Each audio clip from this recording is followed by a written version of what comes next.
ৰামপুৰত পথ দুৰ্ঘটনা, চাউল ভৰ্তি ট্ৰাক আৰু মালবাহী মেক্সিমো বাহনৰ মুখামুখি সংঘৰ্ষ। দক্ষিণ কামৰূপ পলাশবাৰী সমষ্টিৰ ৰামপুৰত সংঘটিত হৈছে এই পথ দুৰ্ঘটনা। সুলভ মূল্যৰ চাউল কঢ়িওৱা ট্ৰাক আৰু মালবাহী মেক্সিমো বাহনৰ মাজত সংঘৰ্ষ।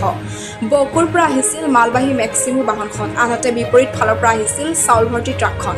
ৰামপুৰত মুখামুখি সংঘৰ্ষ হয় বাহন দুখনৰ মাজত। এই পথ দুৰ্ঘটনাত আহত হৈছে মেক্সিমোখনৰ অহা দুগৰাকী লোক। আহত লোক দুজন নিতা ৰাভা আৰু ধনজিৎ ৰাভা বুলি জানিব পৰা গৈছে। আহত লোক দুজনক ততাতৈয়াকৈ ৰামপুৰ খণ্ড প্ৰাথমিক স্বাস্থ্য কেন্দ্ৰত ভৰ্তি কৰোৱা হৈছিল যদিও নিতা ৰাভাক উন্নত চিকিৎসাৰ বাবে জিএমচিলৈ প্ৰেৰণ কৰা হৈছে। ঘটনাস্থলীত উপস্থিত হৈছে বিজয়নগৰ আৰু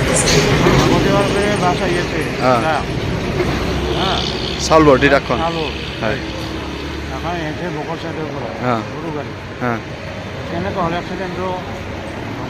সিহঁততো দেখা নাই, কিন্তু হোৱাৰ পিছত আপোনালোক আহিলে ইয়াত এনেই কোনোবা পাইছিল নেকি? জখমত মানুহ পাইছিল? নাই পোৱা নাই না? বেছি জখম হোৱা নাই অলপ যদি? হয়।